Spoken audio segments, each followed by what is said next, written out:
Անում Տավուշեցիները երկար տարիներ բոլոր հավաքները, հանդիպումները սկսել են քարոզով օրհնությամբ, Բագրատ Սրբազանի օրհնությամբ։ Երեք պարոն Օհանյանի հետ Սրբազանի մոտ էինք եւ Սրբազանն արդեն տեղյակ էր, որ գալու ենք Տավուշ, որոշեց իր օրհնությունը ուղղակի գրավոր գրել, որը խնդրեց փոխանցել։ Սիրելի հարազատներ, իմ սիրելի տավուշցիներ,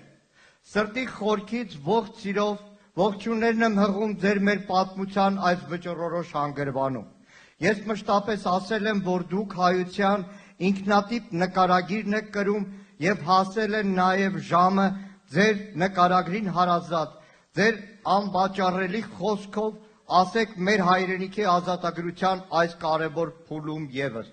Դուք տարիներ շարունակ կյանքով վճարել ու վկայել եք, պաշտպանելով մեր երկրի սահմանները, թիկունք լինելով նաև մեր Արցախ աշխարհին։ Դուք կանգնել եք արտաքին թշնամու դեմ, այսօր ժամն է կանգնելու ներքին թշնամու դեմ։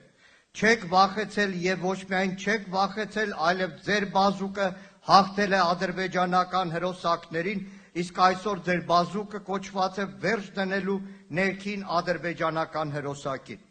Չեմ ուզում երկար գրել, բայց հիշեք, մենք մեր վերջին խոսքը չենք ասել անարգ թշնամուն, եւ այդ խոսքը պիտի լինի հաղթական։ Եվ դարձյալ ասում եմ, հոգևոր Հայաստանը պետք է հաղթի եւ հայոց գալիք հաղթանակն այլ ընտրանք չունի։ Անպայման գնացեք ընտրության եւ վստահ եմ կընտրեք Հայաստանը։ Միասին կարող ենք, սիրով եւ աղոթքով, հաղթանակի տեսիլքով հայրենիքի կալանավոր Բագրատ arczepiskopos Գալստանյան։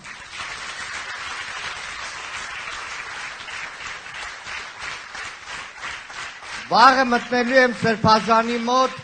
եւ կուզեմ նաեւ ձեր պատասխանը փոխանցել Սրբազան հորը,